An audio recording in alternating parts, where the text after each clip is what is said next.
Howdy, folks. Welcome back to Viva La Cats. I am your host, Justin Hiles, accompanied by my great friend, Steve Maurer, and we are here to bring you the very best of the Bearcats every single week, as we always do. You can find us on Spotify, Apple Podcasts, YouTube, wherever you listen. You can find us anywhere you're listening to us now. So you're probably on one of those platforms. And a shout out to the 1012 Network, as always, bringing great coverage of everything Big 12 all across the conference from plenty of different sports and plenty of different angles that you would like to listen to. So if you're interested in any other teams, go check it out. Until then, we are here. Steve, we've got a lot to cover today. A lot. We actually have plenty on the roster for a short show, but we're going to talk the Utah game that we just unfortunately lost. We are going to talk basketball because it just came back. We are going to draft the Big 12, and then we're going to recap the Big 12 at the same time. So we're going to do a lot. We're going to get right into it. First off, Bearcats losing, unfortunately, on the road, 45-14. Just a crappy game for the Bearcats. There wasn't a lot going right. Unfortunately, this one really got away from them. It started at about 10:30 local body clock time for the Bearcats and ended at 2 a.m. And that's just a recipe for that, on top of not performing well, for a lot of things to go wrong. I closed down a brewery before this, or an Irish pub before this game even started. That's what I'll tell you. My wife, my sister-in-law, and we shut Gilligan's down before we. It closes at 11 o'clock anyway. But I had a nice pint there, got myself ready. I saw people saying they needed Red Bull and stuff. I'm like, I'm 29, I don't need that. So I just was, enjoying a nice pint. Justin. As our program grows and we get on game day more times, the away game day curse might become a thing for us, because if you look at the UCF game and the Utah game, both games in November, both games on game day, where you want to be in the college football world. But both games we got smacked. I don't really care to look up the UCF score at this moment. I believe it was like 38-13 or something. And then this one, obviously 45-14. And it was just also like same as that UCF game, obviously completely different teams and stuff, but just things did not go the Bearcats' way. They were able to, they went 3-and-out on their first drive, gave up a touchdown, were able to respond and with a score, and then just seemed like too many 3-and-outs throughout the night. Unfortunately, Brendan Sorsby had like a Nebraska type game where he was just not really accurate. He had the one long yards after catch play to Cyrus Allen for the 88-yard touchdown that got us to 10 points. And, in the third quarter, it felt a little bit closer than the game ended up being, because third quarter, Dampier throws just like the wobbliest pick into triple coverage you ever did see. And you're like, okay, we got the ball. We're down 10. If you go down and score, it's a 3-point game. And didn't happen. Utah scores. I turn off the game. Punt return happens. I delete the game from my memory. And I did not watch a snap of the fourth quarter. Justin, brave soul, you did. Looked like there was not really much to be seen from the fourth quarter, but there really wasn't. Unfortunately, I think the part that really, again, as you just mentioned, that punt return touchdown, I think that was just a backbreaker in this game. Like, you had a chance after we had gotten that interception on that, just terrible pass from Dampier. But once we got to that point, you're just like, all right, we got some momentum. You're within 2 scores and change. You can make this happen. And at that point, I think the game was just completely lost. And Steve, you turned it off at a fantastic time, quite honestly. Like, you couldn't have timed it any better. But again, it was just so much more of the same. If you want to go just real quick, drive result for the Bearcats throughout this game: punt, touchdown. Hold on. Read it more dramatically, please. Give me like your worst like dungeon master voice or something like that. Punt. Punt. Touchdown. Missed field goal. That was the kicker, yep. Fumble. Punt. Interception. End of half. Touchdown. Punt. Punt. Punt. Punt. Fumble. End of game. Like, it sucked. Like, it just sucked. They really could not get anything going. And for once, I'm just gonna give credit to Vegas. They must have seen the thing that we didn't see. It was clear that Utah was very good up front. It's very clear that Utah is great on both sides of the ball. However, it definitely felt like they were just probably a little overhyped coming into this game. But I think afterwards, a little bit of hindsight, a little bit of learning, a little bit of taking it on the chin just makes Texas Tech look that much better, and it makes BYU look that much better in those environments. And I think this Utah team does look really good, as much as I hate to say it. I really don't want to give them the credit, but they handed it to us. They really did. And that's the biggest takeaway from this week is there's a lot still for this team to figure out, especially when it comes to the higher level of competition in this conference. But at the same point, the Bearcats are still in second place. So as far as we're concerned, I mean, there's still a lot left here. And I think anybody who's just out on this team really needs to just sit back and look at what we've got left. And there's opportunities here. With an elimination game potentially coming up this weekend, as well as Texas Tech and BYU face off in Lubbock. We probably want BYU to lose, right? So that both of those teams have one loss. And then if BYU were to come into the UC game, if they had no, we want BYU to lose. That's right. Because if Cincinnati wants to go to Arlington, we need to beat BYU because they have the Utah tiebreaker that we don't. So I believe that would be how that works, is that we need to have BYU get a second loss so that if Cincinnati wants to go to Arlington, we don't have to worry about the Utah tiebreaker. Technically, yes, because they beat Utah, but it's kind of like that circle of suck. They beat Utah, we would have beat BYU, and Utah beat us. So it's just kind of, I don't really know how that neutrals out.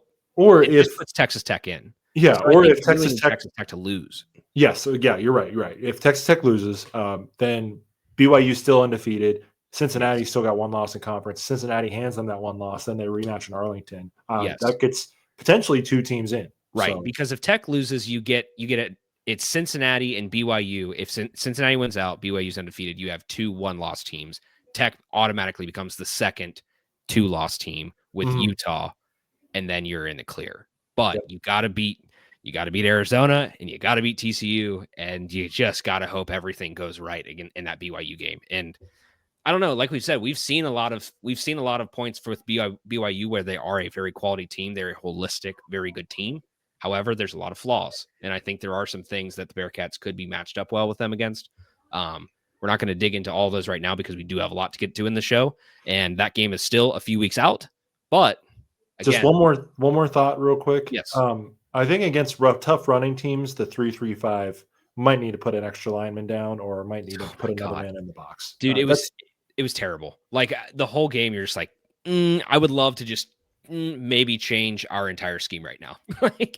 It was clear to see, and I think like you could just see, there was times when Utah was bringing 5, 6, 7 guys. Like, I mean, it was just so much pressure, and I think it's more than Sorsby has faced this whole year. And this is going to be my closing point, at least for the Utah game, is I think a lot of people are going to look at this game and say, okay, we looked at the Nebraska game, we've looked at everything else in between, and then we've looked at the Utah game. And in these 2 big spotlights on the road in tough, rowdy environments, Brendan Sorsby has crumbled. People are going to say that. The Nebraska game, not great. It just wasn't. But the one pick that he had there was a dicey situation at the end of the game. You're trying to force a win. You want something to happen. I've let go of that. The Utah game, he did struggle a lot, and I think he did just get very frustrated. You could see it. You could definitely see it almost after every single drive. He was just angry. Like, he just was not happy. And quite honestly, like, I think some people will take that as that's not a good quality. I love that because he's got fire and he's hot and he's like, you want to see a guy who is just like mad about losing. He just wants to win so bad. And I love that quality in Brendan Sorsby. But I think a lot of people might look at this and say, Brendan Sorsby did not have a great game. He did not have a great game, but I don't think he necessarily had a bad game either. I think he had to do a lot here. And I think Utah's pressure was just really strong. And again, 11 for 33. You're not winning any awards with that, but he made some great passes in the situations that allowed him to when he got some guys open. And I think people just need to, again, give him time. And if people on the outside are trying to evaluate him, check back in against BYU and let's see how this thing goes. Because in these big ranked games so far for the Bearcats, other than the Iowa State game, on the road, yeah, I mean, teams might run over you, but at home, at least again against Iowa State, and hopefully against BYU, maybe you just get that edge, and maybe that's going to be working out in your favor that day. I think the missing factor of Pryor was definitely a sore spot for this game too.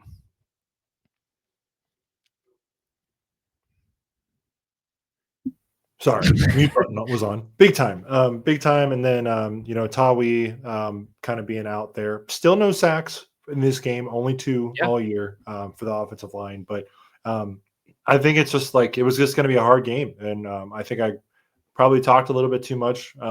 Maybe our mentions are set up this way, but we didn't really have many quote tweets in the mentions on Sunday. So credit to the Utah fans, I guess. We're not dunking on a dead body, but we're just going to have to recoup, get back together, and figure it out. So that we will.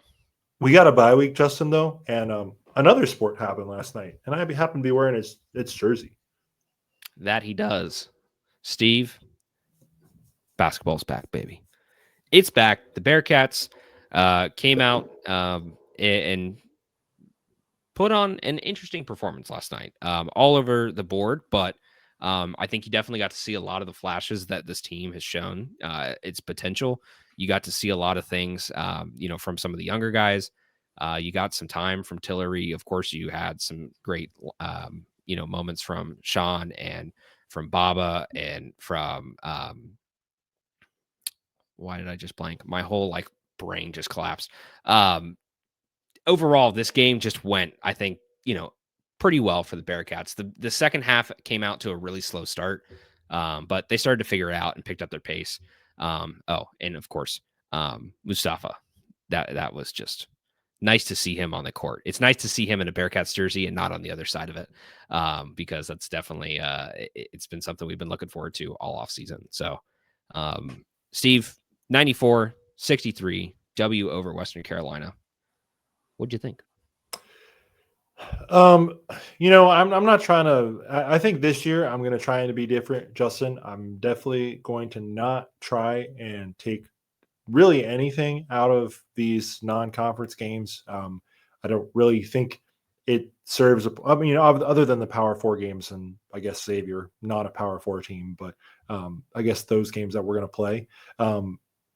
I'm trying to not take too much out of it this year because we saw what happened last year when, the 2 good teams we played in the non-conference, we did not look very good against, and we're like, this is interesting. We'll see. Or 3, I guess, if you want to count Dayton as well. But I don't want to be a Debbie Downer, but it was definitely the least excited I've been for a Bearcats home opener for a season to start in a while. And maybe that's just that we missed the tournament so many times in a row. And maybe it's just how I generally feel about Wes. I don't know.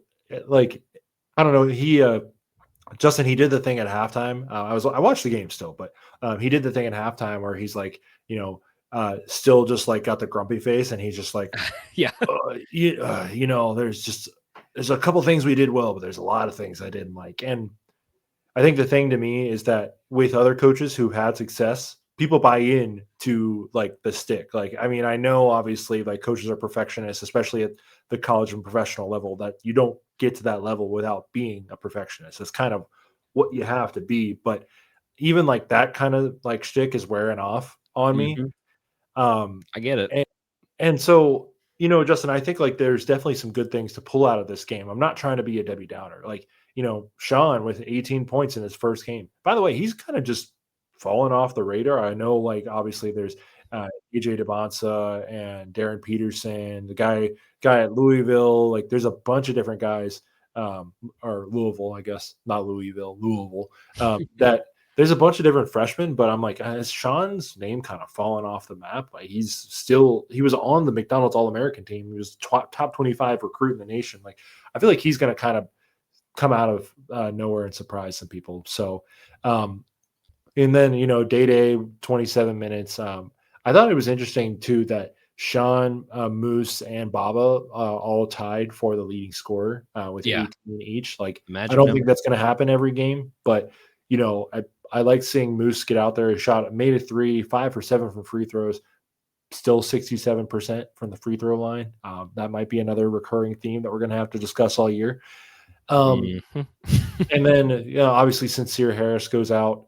You don't like to see that. Hopefully, he's back by Dayton, if not by conference play, maybe earlier. You hope for the best, but that was definitely just not the best thing you wanted to see. But I don't know, Justin. Like, I definitely found some things that I liked. There was definitely some moments that I didn't like. Like, it was kind of seemed like we jumped out early, and then Western Carolina kind of made their run, and then they ran out of gas near the end of the second half. And it's first game for everybody, so again, not going to extrapolate too much out of it. But I think the thing I'm going to like the most about this season is having Kerr Kriisa on our team.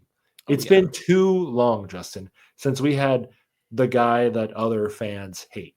Like, I can't even think of like the last one that really other fans hated because no one really talked crap to us in the American, but maybe like Jaren is probably the closest, but even then, it was like you hate him because he's good, not necessarily because like right, not talk because he's shit. gonna like talk trash to you. Yeah, Like I don't really know who that guy is that was like a trash talker, or like able to get in your face and kind of like just annoy you. And so I think that's something that I'm really going to enjoy watching with Kirk Kriisa. He might have another year of eligibility, by the way. Just keep an eye on that. Maybe we'll sue the NCAA, and if we lose, and then we'll win again. But I think if I'm not going to take much out of the results from non-conference. How about that? Of that's the fair. wins and losses, but I'm going to enjoy watching guys like Sincere Harris, Kirk Kriisa, Sean Abayev, Mustafa Cham, and Baba Miller and Day Thomas play. Like and Tyler McKinley as well. Like I'm going to enjoy watching the players play themselves. But something I mentioned, Justin, in our group chat, and I think it's like we've gotten burned by the past 4 years of this, is that the talent on the team is Yep. very good. There is certainly a ton of talent. It's that the talent being put together has not really turned into anything, Right. on court results. And I think I need to see that first before I get myself entirely excited. Like if we get to January and we're like 2-5 in Big 12 play again, not a prediction, just kind of stating what happened last year. Like if that's or if we start 0-4 again, I think all the goodwill kind of goes away. And Yep. just one last point, Justin. That I'm being an old man by saying this, but hear me out. The Twitter page, and I know that's their job to like pump up, like do like kind of like the social media thing, and just talk about the guys the whole time. And I Right. definitely get that. I'm not saying that they shouldn't be doing this, but it was the one time where, other than like Kerr, by the way, like I did like the Kerr clips that came out, like especially when he was on the private plane going to media days. But it was like when they were doing all those clips, I was just I my internal voice wanted to type in and respond with just win. I don't need to see these videos, Like I think and We're one game in, and Steve's already hit this mode. well, but it's not one game, Justin. It's 4 seasons of Wes Miller, and Yep. now, going on his 5th, and 6 full seasons now going on our 7th of not making the NCAA tournament. I know 2020, technically no one made the NCAA tournament, but it's just like it's just frustrating, man. And I think I want UC to pick a lane this year. Either we're going to be a basketball school and a football school again, and we're just going to really go all into this, or we're just going to be a football school and let Wes just coach out his contract and then hire somebody else when he's done. I don't know. You tell me, or the boosters will tell us what happens by the end of the year. So, Yeah. I'm I think yeah, I think just at least my perspective on all of that is we're at a point where, again, we all know that Wes is just kind of in the hot seat position here. And this season is absolutely the make or break. And as you said, Steve, I think the biggest thing is just being able to get the guys to gel, put it all together, and go out and win the games that you need to win. And I think one of the factors is you can take Wes and look at him as like the person and the recruiter that he is, and just the people person and being able to bring people in the door. He is excellent at that. That is, he excels, and I think he far surpasses a lot of D1 coaches. But as far as I think the X's and O's go, just to getting down to winning the game, you can see that the talent's all there, but I just don't necessarily know if it's all maximalized. And I think, again, the big question mark on Wes is, can you do that? We've been waiting. We've been waiting this whole time for Wes to just kind of go out and say, like, not go out and say, go out and prove. He's done a lot of saying, he's done a lot of talking, but he needs to kind of just go out and prove this season that, like, okay, we've assembled all the pieces that we need to go out and win some games and make the tournament. And I think if you make the tournament, you at least stave it off. But I think at this point, you kind of need to make the tournament and you need to win a game. So I don't disagree with you on that, Steve. I will say, I think from this point in the season, we do just need to have some patience, at least just to see how this roster comes together, see how everything unfolds. Of course, the big marquee game for the Bearcats to start off the season, aside from these other smaller non-conference games, is Dayton. I think that one's going to be a good telltale sign because Dayton usually has quality. I don't think they're quite what they've been in years past. But you have Dayton and then Louisville. And Louisville right now, based on at least the way they've started off, their game that they had last night, I believe they played, I think it was like South Carolina State. They beat South Carolina State. I just have the score up. Oh, it was like 59-15 in the first half, and 104 to 45. They blew it. They blew it. Our guy Eric Martin is the head coach there at South Carolina State too. So yeah. I don't know if he'd be on any potential hot board cycles coming up this year. But regardless, I think that Louisville game is going to be the one that, like, you're looking at is like, okay, how are you going to perform in this game? And I will say, the one thing that I feel really good about is the fact that we do have that Dayton game and we do have that Louisville game before the shootout. This is just the Bearcats thing. You're always going to measure, how do we get from point A to point B? What happens when we get to this game? Are we prepared or are we not? I think the Louisville game and the Dayton game are going to be really good tune-ups, but especially that Louisville one, because with that tournament, if you win, I believe, I'm trying to remember who all is in that. I want to say it's Louisville, Auburn, and I'm trying to remember who else is in I don't think we're in a tournament. I thought we had, sorry, Georgia. I think it's Georgia. Well, we play, that's just an event, like a one game event. And same with Clemson. It's just Holiday Hoops Giving? I thought it was a matchup tournament. No, just an event. Yeah. So we're just playing basically a neutral site road game against Georgia and a neutral site road game against Clemson. So, wow, that's a shame. I thought for sure the Hoops Giving was going to spread into 2 days. I'm kind of sad about that now. Because why is Hoops Giving in December? That's what I want to know. Well, that's a better question. On December 13th, it's you're closer to Christmas than you are to Thanksgiving at that point. See how the maths out. But either way, regardless, you do have a lot of good games on your schedule in non-conference play. Between Clemson, Georgia, Louisville, and Dayton, and of course Xavier. So, like, I think all those ones you will know by the time that we get to conference play if this team is going to be ready or not. Speaking of conference play, it looks different than everything else. But yes, Steve, go ahead. Speaking of conference play, we have a friend here to join us. Why don't you bring him up on stage there, Justin? Hello, Joel. Hey, old friend. How are you, sir? Hello. Good. How are you? Good. Are you ready to draft some more basketball teams? We can only go up from here, right? I mean, that's your words, brother, not mine. So, yeah. I mean, if you're talking about your tally of what you're going to owe to run, then yes, probably. Look, all I'm saying is through the power of friendship, great things can be achieved. And until all three of us are in the same place on God's green earth, I'm not running. So, well, maybe we could set this up like I don't know, maybe at like the University of Cincinnati's Fifth Third Arena. We know some connections there, so who knows? Maybe we could. It's not like I'm there every single day. No. You're just off campus, silly. Yeah. You're right there. It's true. This is true. So, friends, listeners, countrymen, fellow Bearcats, as you know, we have Justin and I at least have drafted a squad of Big 12 teams for each of the past two football and last year's basketball season. And Joel joined us for the basketball season, and we introduced the Ghost team. And so now, as Joel's currently still in the race as well with us for this year's football competition.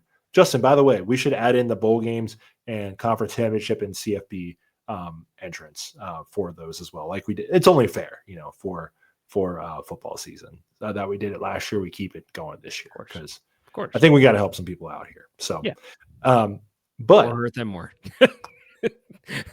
But Justin, we need to decide on the draft order first. Long story short, everybody, we all pick 4 teams, one from each quadrant of the preseason Big 12 media poll that we're going to pool for the rest of the season. And we'll see where our Bearcats get selected, but I believe that Justin is going to select who has the first pick with a random wheel. We will. All right. Hold on. I can share this. No, I cannot hold on. I cannot. All right. Hold on. We're sharing. All right. 3, 2, 1. Okay, boys. Time to click to spin. We're going to figure out who's got the first. Click to skin. Who's getting skinned first? That's the real question of the day. All right, Steve, you have the first overall pick. And for second, let's see. Where do we land? Oh, just squeaked it out. Hey, but Joel, you get the wraparound. It'll be all right. So it'll be Steve, myself, then Joel in this week's competition. And just a reminder as to who won last year's basketball competition. That would be your boy, Mr. Maurer, with 92 wins, including having your Houston Cougars going 35-5, going all the way to the national title game. Let's not talk about what happened in the national title game. But I wonder who he's going to pick. And speaking of, with my first pick, number 1 overall in the Big 12, top 5 team to start the season, it's going to be the Houston Cougars. Yeah. Figured. Easy enough. Every time. Steve, it is easy money. It really is. Like picking that spot is just like a guaranteed no more than 3 losses in conference play. Got to take your layups, man. Yeah, that's sad. Okay, Steve's got Houston. And actually, we didn't run through the list of the quadrants, dude. I guess we could post it afterwards, but real quick, the top 4 quadrant: Houston, BYU, Texas Tech, Arizona. Quadrant 2, Iowa State, Kansas, Baylor, Cincinnati. Quadrant 3, K-State, TCU, Virginia, Oklahoma State. And quadrant 4, Utah, UCF, Colorado State, and Arizona State. So with the second overall pick, these boys have never failed me in any sport. I will be picking the BYU Cougars. Just as expected as Steve picking Houston. Quality pick. All right, Joel, that leaves you with Texas Tech and Arizona. Some great choices here. And you do get the benefit of night 1 and some results to help your decision. If only I wasn't driving 5 hours last night and paid attention to literally any sports from this weekend. So, I got to go with our black and red brothers. Give me Texas Tech. Hopefully they won last night, but I don't know ball if it comes to last night's standings. But they're playing tonight. Okay, there we go. They're playing tonight. The team that played last night was Arizona, and they beat defending national champions Florida. Got it. Cool. All right. That was just great. Like the pause. He's like, oh. No, dude. Either way, it's really hard to go wrong in this top bracket. I think the really interesting part, and again, just to kind of summarize the top bracket, is you have some really, really good freshmen, like some incredible level freshman talent from all across the country. this top 4 quadrant, I think, is you could be looking at an Elite 8 of those 4 teams, quite honestly. I think it's all of those teams will at least make the second weekend without question. With that said, Joel, quadrant 2. Well, hold on. The Ghost team goes to true. Arizona. The Ghost team gets Arizona. That might be a problem because Cold Pete might be a problem, fellas. That is true. That is Joel, true. Your second pick. I'm torn. I can do a lot with this first pick in the second round. I can go with the original red and black in the Cincinnati Bearcats, or I can go with a team who is currently in the top 25. So it's, do I play with my head? Do I play with my heart? And you know what? I think I got to go with my head. Give me Iowa State. Strong. Fair enough. Strong. I like it. Riding the Ots train. You're riding the Milan Mombilovic train and the TJ Otzelberger train. So I think you picked a good horse there, my friend. That he did. And they won last night, so you started out 1-0. There you go. This is true. Okay. Between Kansas, Baylor, and Cincinnati in this quadrant, I want to be interested here in Baylor. I'm just going to be smart and not pick Cincinnati because we've been burned too many times here, boys. So with that, I will be picking Kansas, and we'll see what happens because they win. What is not for me last year, Justin. They didn't win for me last year. That they did not. But what is the term? It's like the Lane Kiffin term that they used to describe him. He's like he doesn't lose, but he doesn't win. So give me Kansas. That's true. And they've got Darren Peterson, might just be one of the top 3 picks, if not the top pick in the draft. Quickly, I cannot let the Bearcats go on the Ghost team. Joel, as you heard, I laid out like at least 5 minutes of why I'm not excited about this season. I can't let them go on the Ghost team. I'm taking the Bearcats. That's fair. I respect it. And so, with that, the Baylor Bears with former Bearcat Dan Skillings will be on the Ghost team once again this year. No one really feeling the love for Baylor. And I think that's fair because guess what Baylor did last year? They went a cool 20-15. So, you know what? And they basically transferred in their entire team this year. So, you know what?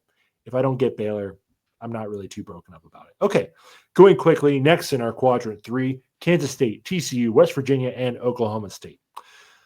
I'm going to go with an upside play here. These boys took care of Auburn in the exhibition game, who actually just had to win an overtime game against Bethune-Cookman last night. I was riveted watching. Crazy. Great game. A lot of fun. The basketball team has not been that great. The football team has not been that great in Stillwater. But I'm going to ride with the Steve Lutz train. I like Steve. Give me the Pokes, baby. Go Pokes. Go OSU. Orange and black. Ride it. I mean, maybe they'll be a better orange and black team than the other one we got. That's fair. It's that's a subject of different conversation because that's just not fun. I've got scars. We all have scars. Okay, this is where I think things start to get sticky here because it feels like this section, this half of the Big 12, could either just make the tournament in droves or every single team could just end up at the bottom this year. With that said, give me TCU. Justin, did you not see my tweets from last night? I am playing the rebound play. I think they're going to get this first game out of their belt, off the schedule here. It's just not going to be in their brain anymore, and they're going to turn it around. They are the one team that lost last night. Yes. They were down by 21 in the second half to a school called New Orleans, and that's not the Pelicans with Zion. That is the college named New Orleans, the Privateers. So, Justin, you've chosen your lot in life, and I can say I'm disappointed in you. I've already eliminated them from the Big 12 conference tournament. They are not allowed to go in my book. It's going to be rough, but I think they're going to turn around. I don't know. I think it's just because I'm a certified Jerome Tang hater. Okay. And so with that, Kansas State. Well, I'm sorry. No, Joel, go ahead. You're up. My fault. So my choices are between Kansas State and West Virginia, correct? That is correct. See, I picked West Virginia out of love and respect in our football draft. I also picked Oklahoma State, and those are the two current bottom dwellers. So I think just to try and reverse my luck, I have to go Kansas State. I have to avoid those two schools for me. Fair enough. Fair enough. I think that's a completely fair play. I am also on the Jerome Tang hater train. I actually saw him in the Scottsdale Mall a couple years ago. I was taller than him, and you're taller than him too, Joel. So, but if you're okay with that, then I'm okay with that. And West Virginia better be okay with going on to the ghost team. Joel, you have our final pick of the 4th round, sir. You may choose between the following 4 teams: Utah, UCF, Colorado, and Arizona State.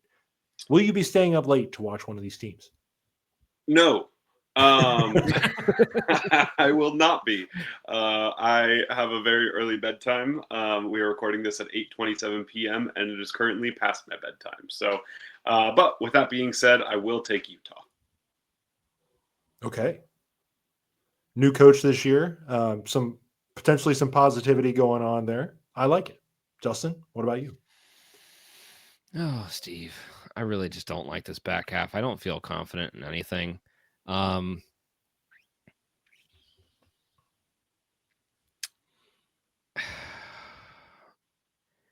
Arizona State lost. I forget how you say his name, Quaintance to Kentucky, correct. Which was like their marquee player. They are picked dead last in the Big 12. I've done that once in football, picked them dead last, and it worked out pretty good. However, I don't think that's going to be the case in basketball. You know what? Give me some Dawkins time, baby. We're going to see how this thing works out. I think UCF, although, of course, they lost Moo to you boys over here in Cincinnati, I think they'll be able to fill it in at least and hopefully just not end up bottom. Really, in this bottom quadrant, you're just trying not to pick the worst team because the worst team is definitely not going to be good. Like they're going to be maybe not sub 500, but they're going to be right at it. So I'll take UCF, I guess. I have to choose between the school that is morally opposed in all facets to my wife's alma mater, or a school that, likes to have some fun. If you ask their head football coach, second quarters was where it gets a little sparky there. So I'm going to go with the fun, bolder people, and I'm going to go with Colorado. They might be worse than Arizona State, but Arizona State is going into the season with their coach on their last year of the deal with no extension in sight. I don't really see any reason why the players are going to play for him. And so with that, I'm going to take the Buffs of Colorado. Hopefully they win more games than their football team will. I will say this final bracket was probably the hardest just in terms of what fan bases we want to root for as well between Utah, UCF, and Colorado. So we at least all have a the enemy of my enemy is my friend going on. That is a good point. And also I feel like I feel like the basketball fans of these schools are not the same as the football fans, if that makes sense. Are there any? Is my question. Correct. That's fair. That is very fair. So yeah, that will close out the Big 12 Hoops Draft. So real quick, let's break it out real quick. Our man Justin, who will have BYU, Kansas, TCU already took a loss this year. Justin's already roughing it out, and UCF. Currently, Justin is 3-1 after last night's results. Joel will have Texas Tech, Iowa State, Kansas State, and Utah. And he is 2-0 already. Myself, I will have Houston, the Cincinnati Bearcats, the Oklahoma State Cowboys, and the Colorado Buffaloes. 3-0 already. Justin is 2-0. And the Ghost team will have the great state of Arizona and Arizona State, the Baylor Bears, and the West Virginia Mountaineers, starting off 2-0. So, gentlemen, good luck. Thank you, sir. Would you guys like an update on football real quick? Yes, please. Okay. Moving So, on to our Big 12 head-to-head. Big 12 head-to-head, real quick. I am currently tallying the scores right now, but currently Justin has 21 wins with Arizona State, and Arizona State being his only team to pick up a win this past weekend. Arizona State played Iowa State, and brother, that Colorado pick is falling off. But hey, you still got the Bearcats, who have 7 wins to your name, so good for you. Joel, your West Virginia Mountaineers, they picked up a win this weekend, so they're now 3-6. They beat those Houston Cougars in the same rank as them. You have 18 wins, and unfortunately, you are -3 behind the Ghost team. I actually have not tabulated the Ghost team just yet. So Baylor is 5-4, UCF is 4-4, and Houston is 7-2. So that means that currently the Ghost team has 23 wins. Myself, I have 22 wins. Joel, you have 18 wins, and Justin, you have 22 wins. 21 wins. So Justin, you're a -2. Joel, you're a -5. I am a -1. And do we suck at this? So do we suck is that we will all be running. I will just be running more than everyone. Yes, correct. Copy. Yes. See, here's my question. Again, so please let everyone know what the Ghost team is. Just one more time. Run it through. Ghost team is Utah, Baylor, UCF. Baylor beat UCF this weekend, and Houston, who did take their second loss to Joel's West Virginia Mountaineers. So, and once again, it's that ye old dead last 16th pick that is going to come back and bite everybody in the ass. Somebody is going to get bit, and unfortunately, with Utah and I don't know, man, with Utah and Houston, like that team's kind of cooking right now. I distinctly remember picking Oklahoma State over Houston by calling them, Texas brother. So that's my bad. So, by the way, for bowl eligibility, each team gets 8 points. So, if I add that in, Joel, I'll give you 16 more because you've got 2 bowl eligible teams. Justin, you have 16 more as well.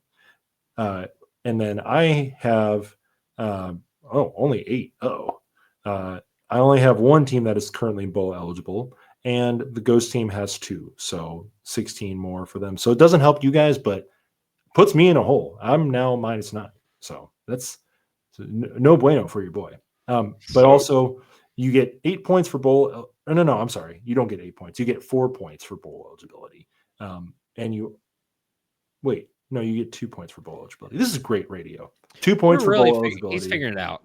Math is hard. All y'all need to know is that we will have it sorted by the end of the season, which is the most important part. And there will be videos of us all running together. Maybe. Hopefully on the field as the Bearcats clinch a spot in the conference championship game. How about I will say, though, sounds like Arizona State for basketball. Put your bets in. If you're listening out there, everybody. Put them in. Here's some more. If we want to talk some Big 12 recap here, this week was Cincinnati losing. Apparently, was a very good thing for the Big 12. So we found out, according to how everyone is talking about Utah after that game. It basically just means that nobody matters except for BYU, Texas Tech, and Utah. All of a sudden, after getting their asses kicked by BYU and Texas Tech. Maybe not kicked by BYU. That was a close game. It was a very tight game. Regardless, doesn't matter because the first college football playoff rankings have officially just dropped as of the past 10, 15 minutes. And the Bearcats, unfortunately, because they have lost this past week, went from 17th in the nation to 25th in the AP poll and are nowhere to be found on the college football playoff rankings at 7-2. Yeah, that's just, it is what it is. BYU is at 7. Texas Tech is at 8. And Utah is at 13. So, needless to say, might have to wreck some shit here, Bearcats. Might have to go in there and screw some stuff up. I don't like it. I'm not happy about it. I think the Bearcats should be here. If they won that game at Utah, you probably take their place. But Utah has just jumped all over the board. And now I'm just kind of angry about it. I'm more mad about it now that I've seen this than I was before that. But alas, Utah, as it stands, is 17th in the AP ranking, and they are 13th in the college football playoff, which I will say is actually a very good thing for the Big 12 because as it stands, there are 3 teams in the top 15 for the Big 12 for the playoff rankings, which is really good. That means that they're looking at it seriously, and this is probably going to be a 2-bid league if everything works out right. And also 3 teams above the highest ranked ACC team. Correct. Which, exactly. Virginia comes in at number 14. So, but Notre Dame still hanging around at 10. But I was going to say, always shout out Marcus Freeman.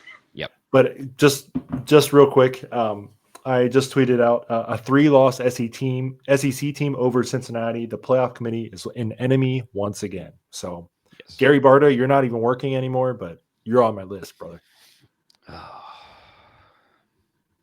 But can I get mad after? No, I guess not. All right, Joel, we'll let you go to bed. We got to wrap up some Bearcat sports, but enjoy your night, my friend. No. What's that? I said I can hang out for the Bearcats wrap up. Okay. All right. If you choose to. Justin, would you like to lead me in?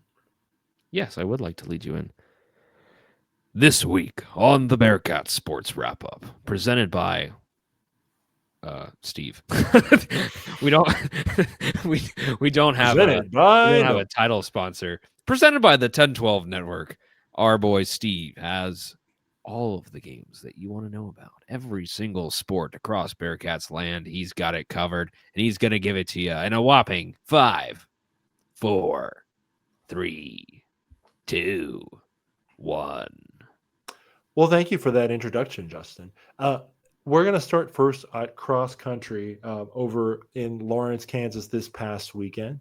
The Cincinnati cross country teams enjoyed a successful Big 12 championship meet on Friday morning, seeing its first 2 all-conference honorees and the men and women earning their best finishes in league history. Both squads were 7th out of 16 teams. Sophomore Nixon Kogi, you heard about him on previous Bearcat Sports wrap-ups, was 8th in the 8K with a 23-minute 5-second mark, while freshman Ann Lemaricio was 12th with a 19-minute 52-second mark in her 6K, her best time in 3 such events this year. Shout out to cross country. That will end the team portion of the season. We'll see if Nixon or Ann get to compete in the NCAA in upcoming weeks. Women's volleyball this past weekend, you know what they did? They went out and swept those Houston Cougars. Hey, at least we can beat Houston in a court that is not in Fifth Third Arena. How about that? Yeah. They swept Houston 3-0 on Senior Day, on Taylor Swift Day, not Senior Day, Taylor Swift Day. Unfortunately, after dropping a match to number 14 Kansas at home, 1-3.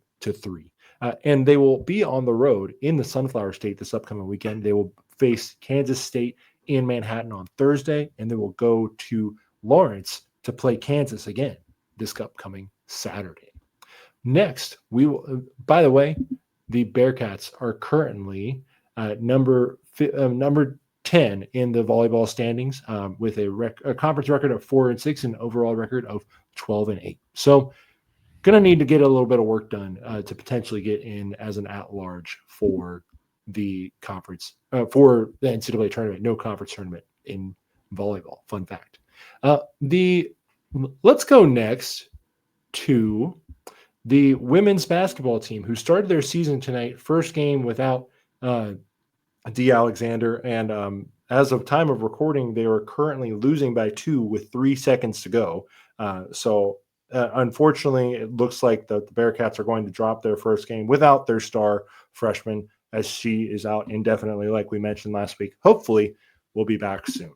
So hopefully they can figure something out. But it might, if unfortunately, in the first game, it looks like they are about to lose against Lehigh, and they will be on the road next against Penn State. Like we mentioned earlier, how about on the men's side of basketball? those men's Bearcats basketball players, they did defeat Western Carolina last night, 93-64 by a cool 29 points. And they will be hosting Georgia State this upcoming Friday night at Fifth Third Arena. No football this weekend, so if you're interested, go ahead and fire up your ESPN Plus on Friday night and watch Cincinnati play Georgia State. Fun fact, that was our last win in the NCAA tournament was against Georgia State in 2018. And then the tournament got canceled. So, we don't need to really talk about that anymore. Yes, and it is official. Cincinnati women's basketball did drop their game tonight to Lehigh with a score of 88-85. And then in our final in our final notice of Bearcat Sports, let us go over to the UC Club hockey team. It's hockey time in Cincinnati. It is hockey. Got it. Oh, sorry. Sorry. Oh, yeah. Sorry. Didn't see you there. Guess what I just did? They are going to play 2 games this upcoming weekend against the UM Flint hockey team up in Flint, Michigan. So hopefully they can come away with another weekend sweep. Joel, our skating Bearcats have only lost 1 game this year. They're currently 8-1 this year. Don't you know? So shout out to those. Build the rink, Oh yeah, in the Armory Fieldhouse. I don't care if they renovated it for the indoor track. Rip that all up. Put the rink in. Make them a sponsored sport, Make the barn real, Yeah, scholarships, NIL, that's right. That's right. And so that is the end of our Bearcat Sports wrap up. Thank you for listening every week, and thank you to all those who wear the red and black and are representing our team on the field every week. I saw a couple of different teams who were representing at homecoming a couple weeks ago. So shout out to you all. Your perseverance, blood, sweat, and tears do not go unnoticed on this year program. This is true. All well said. Thank you very much, Steve. Okay, Bearcats, you have one task. Watch the game that Steve mentioned. Which one did he mention? Were you listening? He mentioned a lot, but we do have, again, Bearcats basketball game 2 this Friday. Check it out. Hopefully, they'll keep rolling and they'll get themselves prepared for that Dayton game coming up, which is at Fifth Third, which is really nice. We're no longer doing the neutral site that is actually just in Cincinnati / just. Yes, we are, because it is the Louisville game this year. Well, I'm talking about between Louisville. Sorry, but God, you got me screwed up. Between Dayton and Cincinnati, we're no longer doing that thing. The Louisville thing I get because it's a big fan base, whatever. But keeping this Dayton matchup, keep it home and home. That makes a lot more sense. I like that a lot because they're just going to put it in the Center if they go to Louisville because that's how that works. Yeah, that's all for this week. Thank you for listening. We had a lot to cover, and I think we did it in a pretty reasonable amount of time. That was, we'll see how all this works out for the Big 12 hoops draft. We've kept it pretty tight. So enjoy the bye week. Go out and do something with your life. It's a Saturday, and then you can come back and hopefully not feel sad when we watch the Bearcats play Arizona. Yeah? Yes, Joel. I have 2 bits of Cincinnati food news. Okay. All right. Cincy Beer Fest is back. Good. October 7th and 8th. Or I think it's that weekend, but I think it's technically the 7th. So see you all there Saturday evening for Cincy Beer Fest back at the Duke Energy Convention Center. November 7th and 8th. No. I'm saying February. 7th. Yes. February. You said 7th. October. Did I say October? Yeah. Unless I'm okay. I was gonna say unless I'm living in a time warp and everything's I said October. You indeed did, sir. It is way past my bedtime. 2025 too, Joel. If you weren't sure. The daylight savings time has got me all sorts of messed up. God, I hate it. Anyways, February 7th. See you at Cincy Beer Fest back at the convention center. Also, any thoughts on the Graders rebrand? Yeah, I did like it, but I feel like they're trying to go for more of a Jenny's feel. Maybe that's their direct competition. I stole that from the Cincinnati Reddit, but yeah, I didn't mind it. Like it was probably about time, but I don't know. I kind of don't like rebranding things just for rebrand's sake, but I did see that they're trying to be a little bit more competitive with some of their packaging as well to try and compete with Jenny's. I've never tried Jenny's, so I'm going to say that Graders was superior anyway, and didn't. I am a Cincinnati, stan through it all. There is a Jenny's in Norwood at Factory 52. However, Graders clears by a mile. But yes, the gold accents are a nice touch. I do think that the colorful pints will stand out in retailers. And I'm excited for it. It's fun, it's fresh, it's new. But there is a bit of nostalgia to the current Graders design, or I guess the previous Graders design. So, but it is from a design company in Northern Kentucky. So they did use a local designer to go through the rebrand. Okay, I'm seeing this now for the first time, and I have two thoughts. A, amongst all of the other changes in the world when it comes to rebranding, why do we have to make everything simpler? As a designer, not everything needs to be made simpler. There are certain places where it does, and there are certain places where it does not. I understand it from a perspective of legibility, because the Graders logo, to somebody who's not used to seeing it, could actually be a little hard to read because it is just tight cursive. And is that a G? Is it a J? Is it a Z? Like, what is it? Like that, I get that it could be a little confusing to somebody for the first time. However, I think you could have kept the logo and just updated the colors.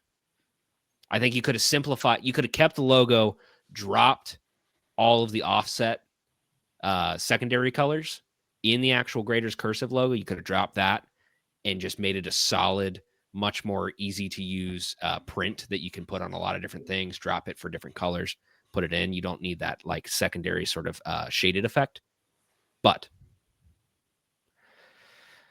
yeah, I don't know. I'm tired. I'm tired of this happening to literally everything around us. I'm sick of it. I really am. Look, here's the thing. As long as nothing changes with the ice cream, I don't care how you package it. Just give me that French pot. I like the little crown. The little crown thing is cool. The crown is cute. I like it. And the gold lettering is nice. And I like that they snuck the little ice cream cone in the crown. Very cheeky. Good stuff. Yeah. I do like that. They are from the Queen City. So that is true. They are from the Queen City. Well, what's Columbus called, huh? Hell. Yeah. Is it real? We'll find out on Saturday.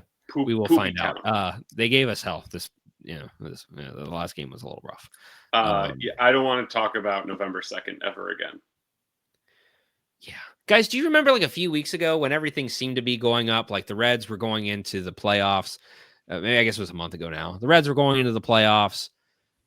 The Bearcats were just winning and just beating the crap out of people. They beat Iowa State. It felt great. People rushed. The Bengals just traded for Joe Flacco. The Bengals traded for Joe Flacco. Like there was a lot going right, and now everything just seems to be falling apart at the seams. How did we get here? November 2nd, the Bearcats lose in the wee hours of the morn. The Dodgers win in the wee hours of the morn and ruin baseball forever, and we won't have baseball in 2027. And then FCC gets crushed, and then the Bengals lose, and then my Lions lose. And just all in all, just one of those weekends where you go, I don't care about sports anymore. Why don't we just all take a week off from sports? Time to find a new hobby. That's right. Let's retire. Hey, the Bearcats are 1-0 in basketball. Let's retire while we're ahead. End the season. End the season. Go out on top. Yeah. We could say 2025, 2026 record, 100%. That's right. Ended our season with a win. Who else can say that? No one cares if it was the last game of the season. Yeah. I'll claim the Natty. Be like UCF. Hang that banner. 1-0 over Western Carolina. Let's go. Only three teams get to say their season ended with a win. So how about we make it 4, baby? Yeah, there you go. There we go. Boys, it was fun. It's always great having all three of us here. It feels like it feels like the whole familial unit is here. Collective is here. It's great. But thank you for listening this week. We appreciate all of the love that you guys give us, and we appreciate all of the listens, follows, and shares that you do. Give to your friends and some other people that might be interested in our show. So please do share that. Share the show with other people if you haven't already. And leave us a rating while you're at it. Hopefully we keep you at least somewhat entertained and can maybe get you through your day. That's all we're trying to do here. We're just trying to make it fun, keep it light. It's a good time around here. But shout out to the 1012 network once again for anything Big 12.